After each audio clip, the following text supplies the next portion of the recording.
was taking a course about the biology of elephants, which I really enjoyed. And eventually I found myself writing a thesis about how ecotourism helps achieving the MDGs, the Millennium Development Goals. You can't go and do a research on each and every producer and where they source their product and so forth. This is the Green on the Go podcast, where we talk about keeping travel sustainable. And for today's episode, I'm joined by Roi Ariel from the Global Sustainable Tourism Council. So hi, Roi, and welcome to the Green on the Go podcast. Hi, India. It's great to be here. Thank you for inviting me. It's a pleasure. So if you could start by telling us where in the world you're chatting to me from, and also a little bit about your background. All right, so I'm speaking to you now from Taiwan, where I call this place my home for the past about 7 years now. But originally I'm from Israel, where I was born and raised. And over the past decade, I've been working in things related to sustainability in travel and tourism. And now when I speak to you, I'm the general manager of the Global Sustainable Tourism Council, which is the GSTC in short. I'll tell you more about it later, but in short, I manage the organization's operations, communications, membership issues, and also events. And it also means that I work closely with key government agencies and other influential companies that all of us are trying to mainstream and also promote adherence to sustainability standards in travel and tourism. Yeah, and we're going to definitely hear about that a little bit more detail later. But I'm curious to know, at what point in your life were you inspired to want to work in sustainable tourism? Is there a key moment that you can remember going, yes, this is the industry I want to be in? Well, it's actually quite fun. I actually enjoy telling this story because it's, I think, a little bit unusual than most cases. I was doing my bachelor degree at the Hebrew University in Jerusalem, and I was about to write my thesis to be able to finish my degree. In a course related to developing countries in the international system, because I was studying international relations, but also I also studied comparative religion, focusing on Buddhism. And part of the studies at the Hebrew University is that it doesn't matter if you study let's say if you study humanities and social sciences. In the case of what I did, I still have to take a few kind of introductory courses from the realm of science. I was taking a course about the biology of elephants, which I really enjoyed and liked. And I don't know many people who don't like elephants. Yeah, I don't think I've ever met somebody who doesn't like an elephant. This is true. Exactly. And I was kind of like playing around with the idea, what should I write about? And I said, how about I write about elephants and development and economic development of developing countries. And it kind of started more kind of like an intellectual play. But I said, okay, let's Google Scholar and look at the library and all. And I found actually that there are these things that there are researchers, there are theories, there is a whole world of tourism research that focuses on economical development. And at that time, I learned about the term that is called ecotourism. And eventually I found myself writing a thesis about how ecotourism helps achieving the MDGs, the Millennium Development Goals, the ancestors of the current SDGs. So I was specifically focusing on how ecotourism helps to achieve MDG 1, which is eradicate poverty, and MDG 7, which is ensure environmental sustainability.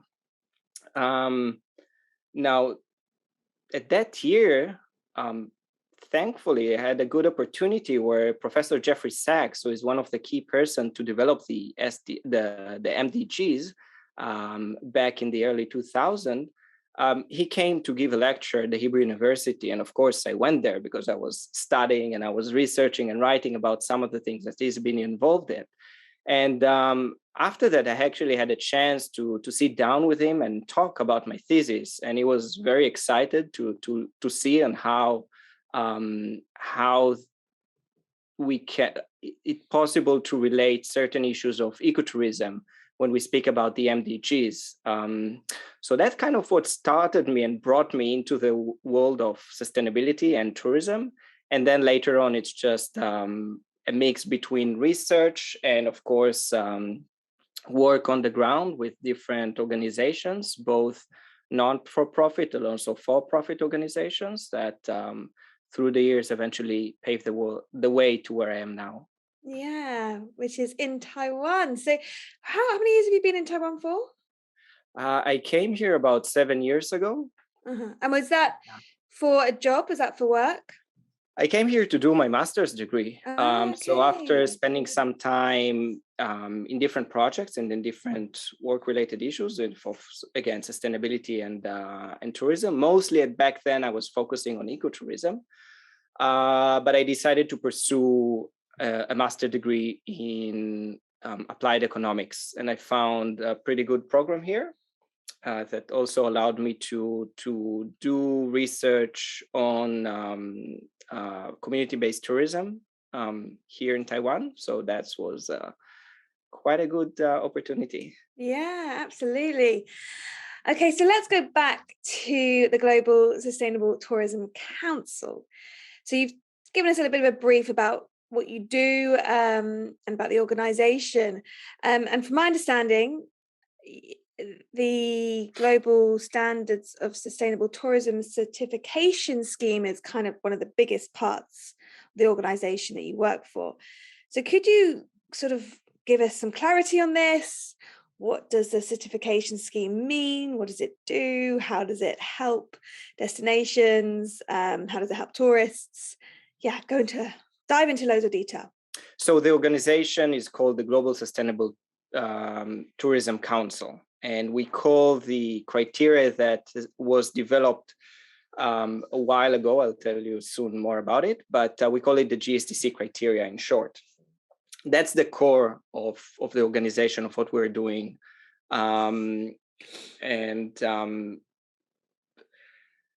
GSTC criteria itself, it includes 4 pillars. So I'm saying it because many times when either travelers or also professionals that just dive into the world of sustainability and tourism, when we have a tendency to think about sustainability only on the environmental aspect. But when we talk about tourism, we identify that it actually includes a few other aspects as well. That's these 4 pillars of the GSTC criteria. The first one talks about management, sustainable management. The second one is related to social and economic perspective, which of course are clearly important in any industry, but especially in the tourism industry.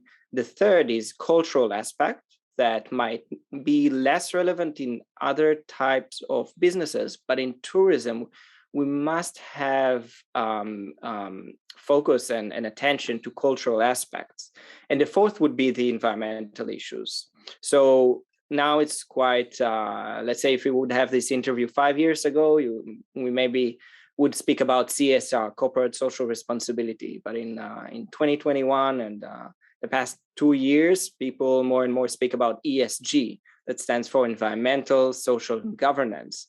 And in that case, it also corresponds with the GSTC criteria. So environment would be the 4th pillar of the GSTC criteria. Social would be the second one. Governance would be the management, the first one. And then the other additional one would be the cultural aspect. I mean, it's needless to explain about when one travels either for work or for leisure, cultural issues play a big role, whether it's just to try the local dish or go to a national museum or just hear the local language. All of them are related to the cultural aspect. But if you don't mind, I want to elaborate a little bit more on how it was created, the GSTC criteria, because I think it's quite important to understand. We know nowadays that we at the organization, we identified we know of about 180 different standards and certification schemes of sustainability in tourism, but only some of them include all of these 4 pillars. that's one of the things that we're doing. We identify and we work with those standard owners that want us, the GSTC, to recognize their standards, and say these standards are good. Out of this 180, how do you know which one to choose? We have so many different ones. Where do you go about in this jungle? So when you look at the GSTC, we provide this a little bit more clarity. So at the moment, we know of about 180 different standards, labels, and schemes that deal with sustainability in travel and tourism. But how do you actually understand and know which one to choose, which one to work with?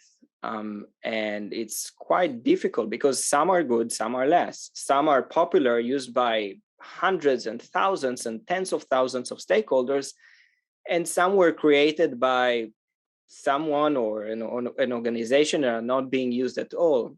So one mechanism that we have created is to identify and provide a recognition to those standards out there that actually include the GSTC criteria in them. Or in other words, reference and include all these 4 pillars that are established in the GSTC criteria.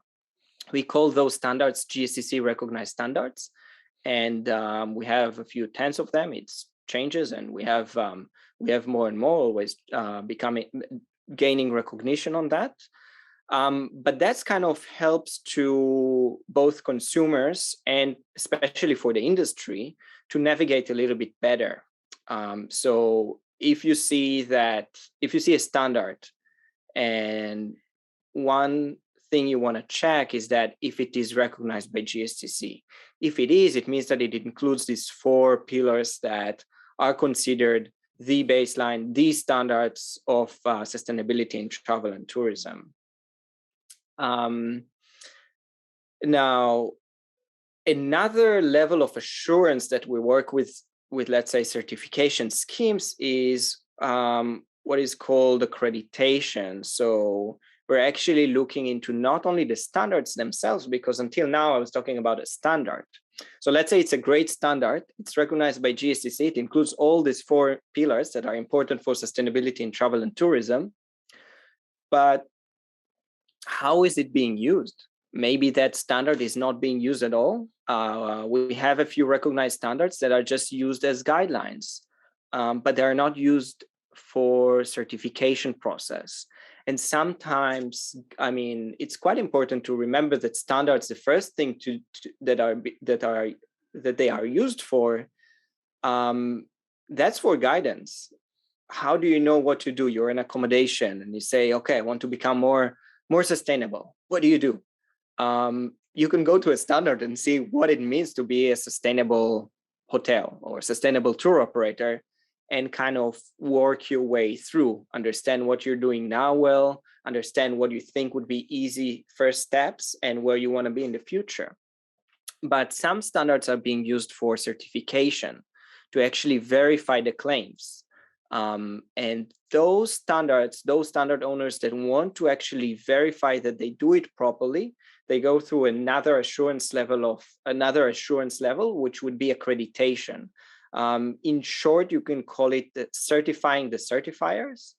But maybe I can give a small example. Maybe, I don't know, India, if you've seen the movie that came out earlier this year, Seaspiracy, that was quite yes, I did popular see on it. Netflix. Yeah. So do you remember, I'm not going to go specific to the question of the certifications there, but there was an issue where the interviewer is asking some questions about the certification.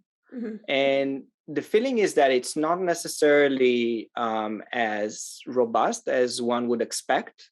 Yeah. And that's where accreditations come in, because some certifications are very good and some are mediocre. And we want to look, at least from the perspective of businesses and national tourism organizations, they want to know that they work with the right certification bodies. And that's why there is a preference now to look into those that are accredited. So there's been another external organization looking at how they certify. What's the process of certification? Is it proper, or is it something that is, let's say, questionable? Well, sometimes it can just be a business, a way of making more money, right? You pay to have the certification, and then you get the sticker or whatever, and then it's like a tick box thing, but it doesn't mean anything. And so it's why it's, for tourists, it's super important to make sure you're looking out for the right certifications, in order to not be greenwashed by these things. Exactly. Yeah,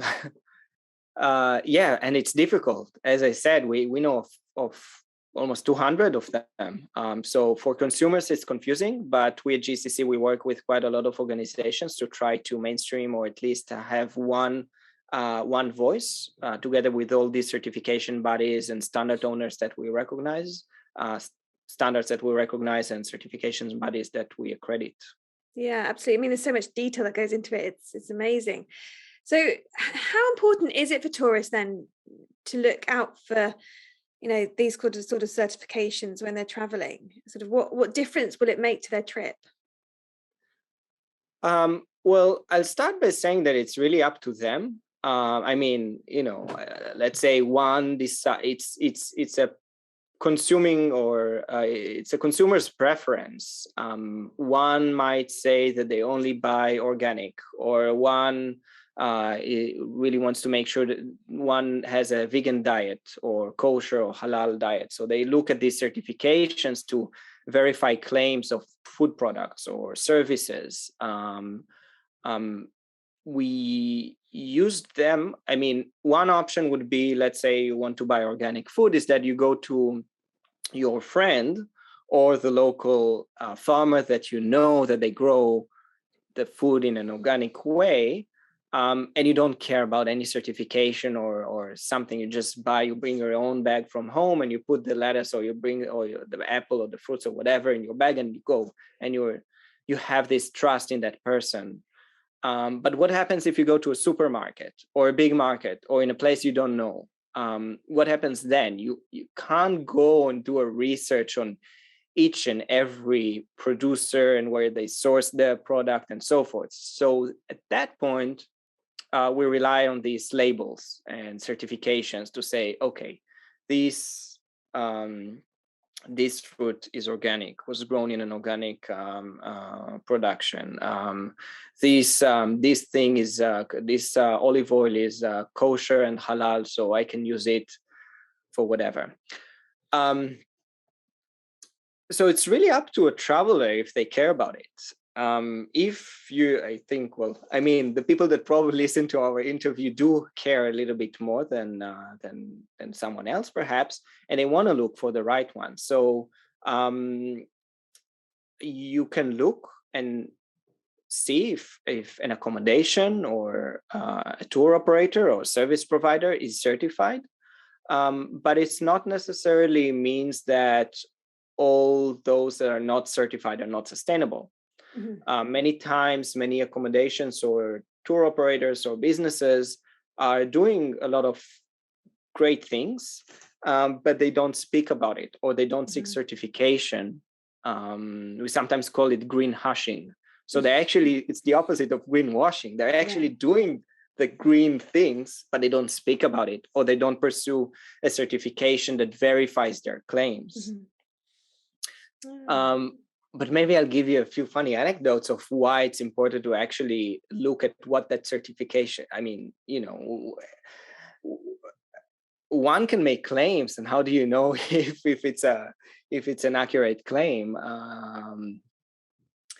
I remember a few years ago, we had a family gathering in Thailand, in southern Thailand, and I saw that sign. I should have a photo somewhere, and it says, instead of I think it was supposed to be community-based tourism, a common type of tourism, but what it was written, it was CBT, community-based tourism, but instead it said community-best tourism.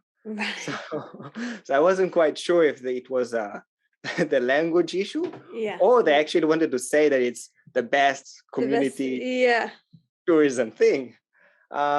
And someone says the best. How do you know?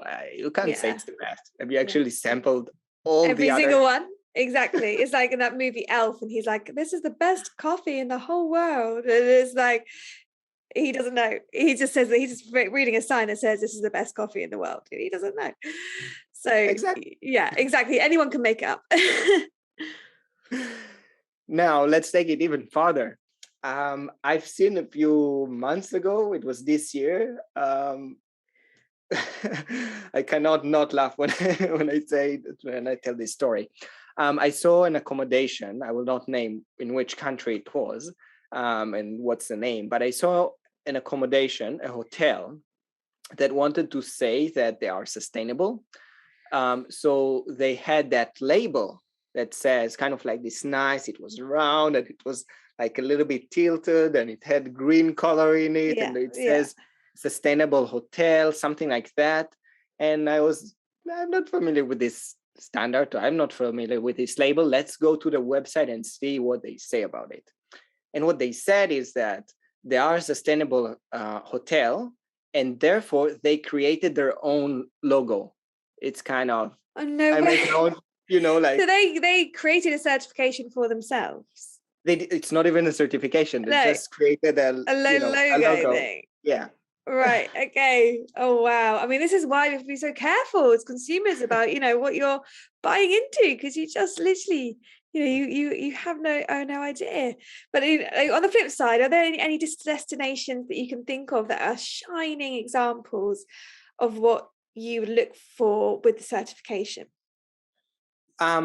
Well, yeah. So for the GSTC, for the GSTC criteria, we actually have two sets. One set is for we call it the GSTC industry criteria. So that's being used by hotels, other types of accommodations, tour operators, and so forth. It can be used by any business, tourism business, but we only have the certification scheme working with other certification bodies on accommodations and tour operators. The other set is the GCC destination criteria, and that's for DMOs, destination management organizations, municipalities, other policymakers and managers of an area. So, well, also I should mention, GSTC does not certify anything, not accommodations, not tour operators, not destinations. That's the work of the many certification bodies out there. And we just work with them as either act as an accreditation body, or we help them and support them in that. So if you go to the GSTC website, you might find we have a map there of those destinations that are certified by GSTC accredited certification bodies. So the process that these destinations were certified has this highest assurance level that we know currently in the market. But you will not see there thousands of destinations. You also only see there a few of them. And again, just like I said before, we have a lot of destinations that are doing well, but they've not went and took the step towards certification. We see now an uptake in it, but in general, we know of many destinations that are doing great and are not yet certified. And that's fine. It's a decision to seek certification. It's up to for a destination. And we actually started creating last year together with the Destination Stewardship Center. Last year, we started this quarterly report called the Destination Stewardship Report. That's less for travelers and more for industry people that want to see and learn of what certain destinations are doing. So we curate these stories of examples and case studies of what certain destination is doing here and another one is doing there on different aspects. So it might be on a cultural aspect, it might be on a management, how do you collaborate with the local stakeholders? That would include local people, government, industry people, owners, shareholders, whatever. And it can be about something related to environment and so forth. But maybe I can give let me give you a few examples of some of these destinations that are certified by GCC accredited certification bodies to kind of give you a taste of what they are doing well as a destination. So we have Vail in Colorado that is certified by Green Destination, and 100% of their electricity that they use in the town of Vail is actually renewable energy. And all the resorts in Vail, which is kind of a ski town, is committed to net zero operation footprints by 2030. And hotels are also encouraged to be certified as sustainable. So really the whole destination sees it as not just, okay, they can do whatever they want. They actually try to encourage, they work together, they sponsor trainings and skills and so forth to really push that destination forward. Let's move eastward. So another example would be the Azores. I don't know if you know, but until 2015, it was quite difficult. It was not as easy as now to travel to the Azores because it had a closed airspace due to military activities. But since 2015, they opened it, and tourism became a really, really important and major driver for the development of other sectors of the economy in the Azores. And so far, it's doing quite well. So now, if about 25% of the archipelago is actually protected areas, including national parks on each island. And they also work very, very nicely on collaboration. They see collaboration with the local different stakeholders as a key for successful management. And that's through working groups, community engagement and meetings, and other participatory activities. Another example of a destination would be Valsugana in Italy. And some of the nice stuff that they are doing, besides monitoring economic, cultural, environmental aspects of a destination and collect data and learn how they can improve and how can they improve, and meaning reduce negative impact and improve the positive impact. They also lead quite a few projects that support this. It's a mountainous area, right? So they lead a few projects that support these mountain businesses that mostly focus on biodiversity and environmental protection, that eventually push for more rural hospitality, as they call it. One example would be that they turned these old alpine huts that used to be used by farmers or herders, and now it's kind of, they try to attract tourists either to stay there or visit and so forth. And as part of it, they have a funny, it is funny, a funny project called Adopt a Cow. Okay. So if you adopt a cow in Valsugana in Italy, you actually kind of support that farmer to continue staying there and not changing their work to something else. And that's, the cow will be grazing on the Lagorai chain, the mountains that the mountain chain over there. And when you pay the fee for adopting a cow, what happened is that you are also encouraged to go and visit the cow with a name and so forth. And when you go and you visit the cow, you're actually gonna get I think it was about 65 euro to adopt a cow. So 15 euro go to the project and used for other projects, but 50 goes directly to the herder. And when you go there to the hut to meet your cow that you adopted, you will actually get cheese and other produce from your cow, kind of amount to about 50 euros. So they have a nice video. It looks like pretty good cheese when I saw that. That's a good incentive. I like that. That's amazing. I mean, there's amazing things going on, and that's the thing. But I guess, is there anything that we need to watch out for? Obviously, these are amazing destinations doing amazing things, and there's great projects going on. But as a tourist, do you think there's anything And if for anyone listening to this podcast, you need to watch out for to make sure that you're not getting greenwashed and, thinking that it's a great destination that's certified that it's not. Is there anything that's like red flag that you'd say be careful of? Yeah, red flag and not green flag. Yeah, exactly. Well, of course, it's easy to say search for those businesses that are certified, and you can find it in almost any blog or any conversation. Go and use those, but sometimes it's difficult to find them because it's not yet as mainstreamed as one would expect. So it's being talked about a lot, but the numbers are not yet that high that you would find it anywhere. In any destination, you will find certified sustainable accommodation or certified tour operators. So you will need to do a little bit of research if you want to do that.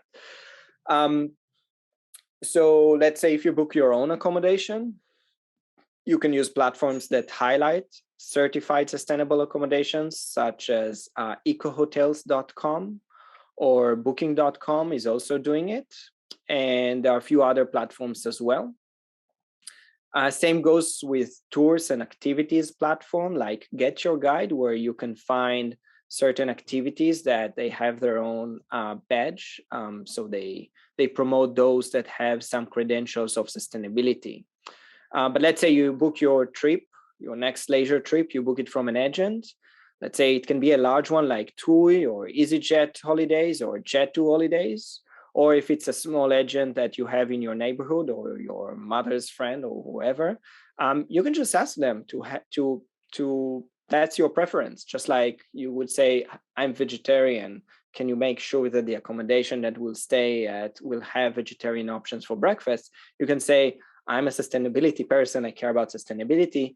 Can we prefer those accommodations that are certified as sustainable or certified or sustainable tours?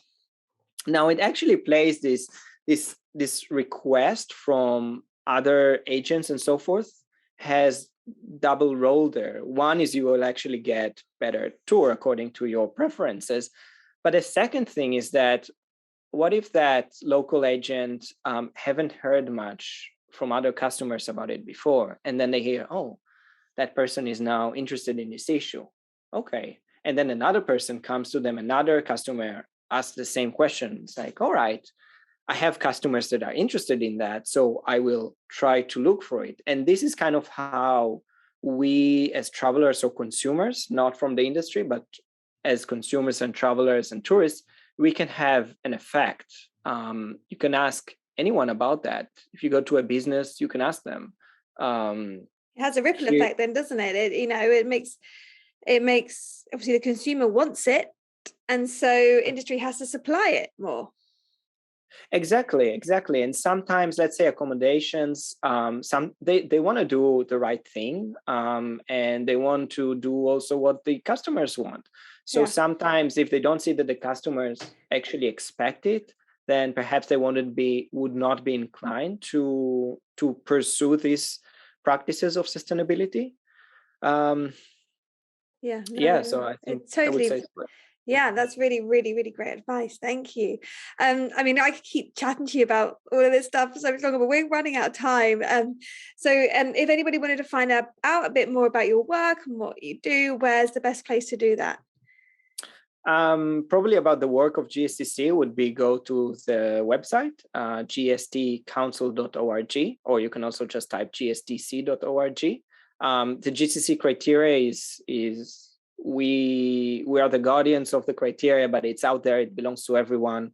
It's in the public domain, being translated into many languages. So anyone can access it and use it as guidance or inspiration or understanding about what sustainable tourism is. We also have a lot of information on the website or on YouTube and other social media. And if you want to follow me, the best way for work-related things would be to connect with me on LinkedIn. But if you're more interested in some caterpillars and butterfly photos, then that would be my Instagram. So kind of separate things there. Yeah. Amazing. Well, I'll make sure I link everything to the show notes so anybody can find you if they want to find out more information. But yeah, thank you so much, Roy. It's been really, really fascinating chatting to you and about the certification scheme and everything. And yeah, keep doing what you're doing because you're doing some amazing work. Thanks, India. Thank you. We have a biologist and philosopher in Chile called Humberto Maturana, who passed away recently. He said that to reflect is to let go one's certainties. And that's what we do.